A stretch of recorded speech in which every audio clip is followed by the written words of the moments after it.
the greatest and highest aspect of wisdom is to give birth to. So okay, so this is something I wanted to return to because I think this is pretty key.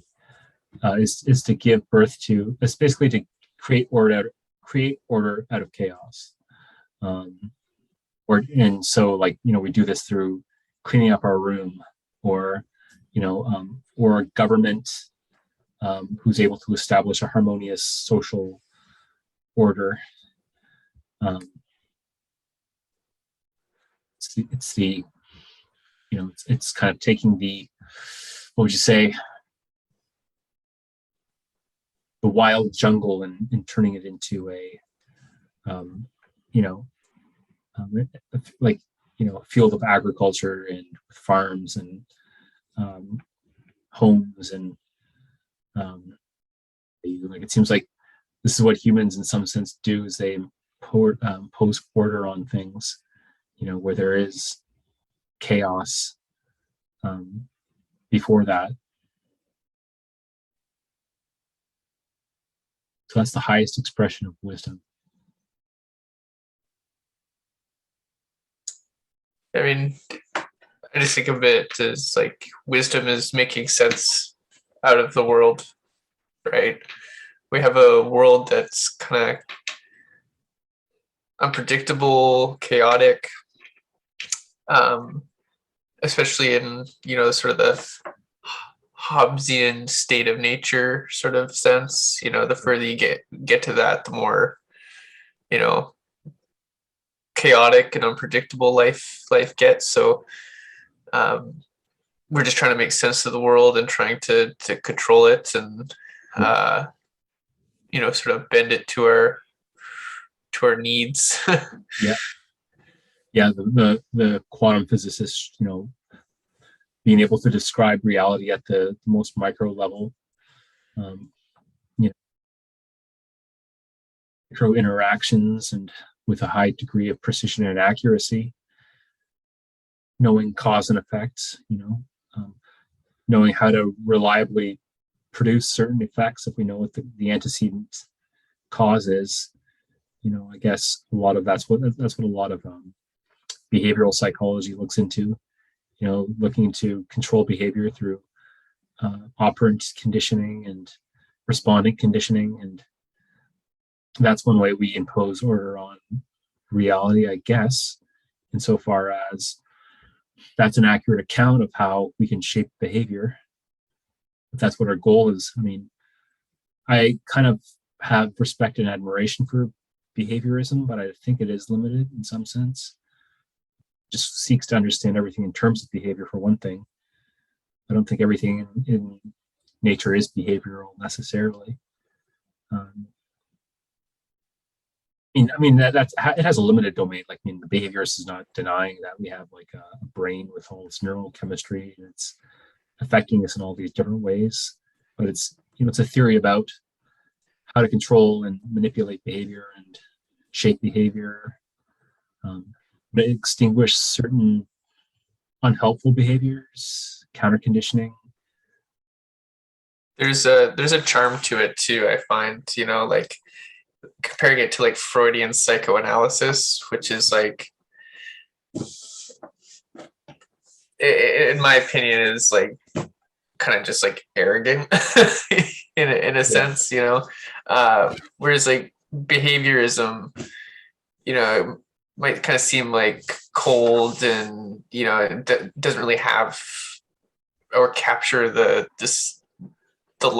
psychological life of human beings, but it keeps things simple. You know what I mean? Whereas previously it was like, oh, all this dream analysis and like all this like really weird connections of the conscious and all this stuff. So I find there's a nice charm in behaviorism in that sense. It just kind of keeps things simple. Yeah. Well, I think ultimately behaviorism in some senses is kind of like good old fashioned empiricism.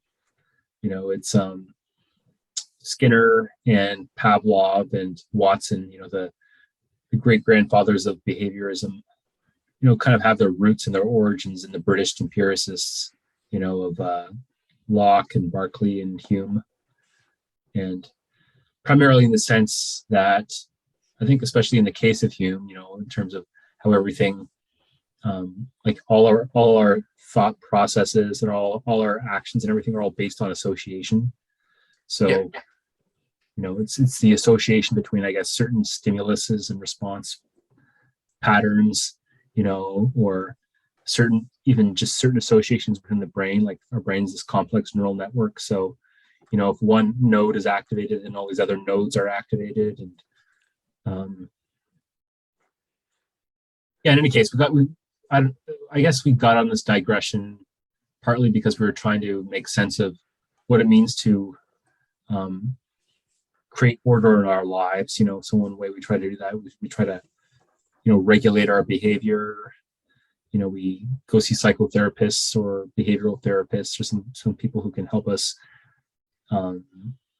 develop the desired behaviors, develop or achieve the emotional state we want to achieve. Maybe we're depressed, we want to be happy, or at least neutral. So we go see a cognitive behavioral therapist, or we go see a humanistic therapist who shows us unconditional positive regard, and we feel accepted and prized, and we feel the therapist congruence, because the therapist, for the personality change to occur, the therapist has to be congruent, and the therapist themselves has to kind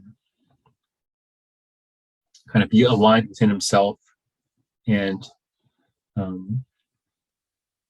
he has to trust in himself and to trust his clients to trust that his client has the wisdom, like on the organism level to overcome their problems and challenges, right? That's what the non-directive approach is trying to do, I guess, to kind of encourage that innate self-actualizing tendency we all have that's kind of built into the wisdom of the organism. So the idea is that, like, if we trusted ourselves enough, and if we did not distort reality, if we represented everything truthfully to ourselves, then we'd have free access to all the sense data that was coming at us at any given time. So we'd know how to use it. But when we distort things, when we kind of have delusional beliefs about ourselves, for example, then that can distort the way we perceive reality. And then on the basis of that distortion, we interfere with the organismic wisdom of our body, which kind of gives us that information just through, that sensory experience of those visceral feelings, everything. In any case, that's a bit of a digression, but that just trying to make sense of how we create order of chaos. So to continue, when such a person is attracted to a man, and the person we're talking about is someone who's pregnant in soul, when a person who's pregnant in soul is attracted to a man, because the Greeks were into other guys, of course, and this is in Plato's case, I guess. In our case, it would be also be attracted to women too, who possesses a beautiful body and soul. He instantly grasps hold of ideas and arguments about virtue, e.g., the concept of what a virtuous man is, and the customary activities of he who engages in it, by being open to the transmission of these teachings or ideas from a beautiful man or a woman. Okay, so someone who is pregnant in soul is attracted to a man or a woman who's beautiful not only in body but also in soul, and it's in that interaction where we kind of perceive or we kind of get these ideas of what it is to be a virtuous person. So when we come into contact with others, they kind of elicit this knowledge within us, this knowledge of what it is to be a virtuous person, and then and also what activities to engage in. So it's like our social nature in some sense. We come into contact with a beautiful man or a woman, beautiful in body and mind, and they activate within us this knowledge of what it is to be a virtuous person, someone who performs virtuous actions. So it almost seems as if just to continue there, I'll return to that idea. So by being open to this transmission, so being open in this relationships allows these ideas to be transmitted to us by the beautiful man or the woman. Okay, so this is fairly dense. I guess I kind of articulate it a little more precisely in the next bullet point here. When the individual makes contact with someone who's beautiful, the individual conceives and gives birth to the beautiful, which is latent within him all along. So it's as if there's that seed within us that's always there, but it's requiring that social interaction to be activated. Yeah, I see this in kids. You'll get behavior that's more or less virtuous depending on who they're hanging out with, what crowd they're with. Right. It's like, as soon as they get with, one group of people, I'm like, oh, gotta watch out, Yeah. But then sometimes they're with other kids and it brings out the best in them, Yeah. No, I think that's a good way of putting it. I think that's something it seems to be that resonates with our experience. I myself can attest to that as well. I've been around in my life. I've been around what you consider, to be what Maslow would describe as like a self-actualizing person. What he would call like an ideal specimen of a human being, and just being around them, regardless of what they say, just being around their presence makes you into a better person, I feel like. And what was his name? Was it Bandura?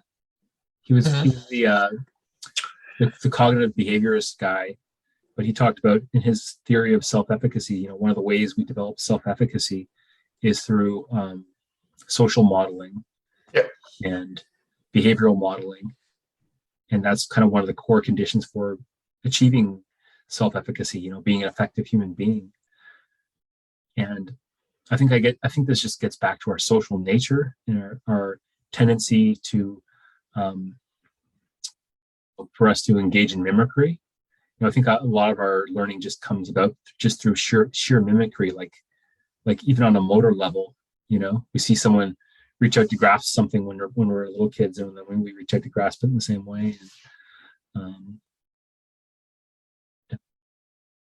we even just see that reflected like on a neurological level. We have all these mirror neurons in our brain that are mimicking everything going on.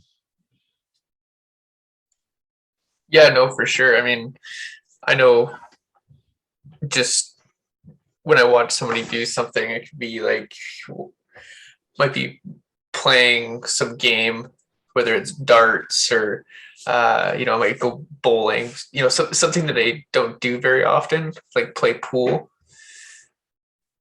It really helps to watch the other people, right? And just like pay attention to their posture and, just the different techniques. Because on my own, I'm utterly lost with those games. So it always helps actually watching somebody, and also maybe like digging into sort of the mindset they have, like where are they focusing their attention while they're playing. So not just what are they doing with their bodies, but like what are they doing with their attention and their mind. Yeah, what's going on internally for them, what's their current state of being, like do they feel, are they calm or relaxed, are they kind of like more keyed up and on edge, like what sort of what's the optimal state of mind to be in when you're doing a certain activity? I especially notice with darts, like, where is your attention really matters. Like when you're trying to make a particular shot, it almost like if you have your attention in the right spot, your body kind of just follows through. Like your body just kind of knows what to do. And it's about just being in the right mental state. And you hear this all the time, in different sports, like, oh, it's mostly mental, being in the zone. Yeah, being in the zone. Yeah. Yeah. Well, I mean, I've been there before. It's hard to describe, but I guess being with someone who is a master of their craft, whether it's a professional athlete or a professional writer or artist, if you get a chance to be with that person, and see how they work with their craft, you can really internalize a lot of that, and you can manifest those same behaviors in your own self, almost by a process of osmosis, it would seem. And Yeah, I mean, I watch Joe Rogan's podcast, and not religiously, but watch little clips here and there. But one thing that I noticed is uh, Joe's friends, they all talk about him as being that person in their life, like that pushes him to be a better person, or a better comedian or whatever. Right. So I kind of think of him as sort of like the archetype friend, that right, people would like love to have in their life. Like, it's not just that he's a great comedian, but he's a good friend. He's a good person. You know what I mean? yeah, At least to those people in their lives. And it's something that they say that hanging out with them makes them a better person, yeah, makes them a better friend. yeah, yeah. And I think that's a sign of um, someone who's a good friend, someone who someone's a good friend when they can help nurture your own growth as a human being, I guess, in some sense. Um, and maybe not even overtly, but just by their example, just by I guess we kind of got into talking about this a little bit when we were talking about the meaning of Christmas, and you know that one character in Dickens' A Christmas Carol, Fezziwig. Fezziwig would be at the party, and it was not by anything he said, but just by his mere looks and his gestures and his jovial spirit. He could kind of get everybody at the party into a good mood, and into a state of mirth. And we all know that person who can just show up at the party and the party's kind of dull and flat, and this person shows up and they kind of just pull laughter out of thin air, and they set everyone on fire. And um, that's the kind of person, I suppose, who can bring out good qualities within us. Um, and so that's what Plato's talking about at this point. He's talking about those who are pregnant in soul, by associating with a beautiful man or woman. That beautiful man or woman can bring out these good qualities within us.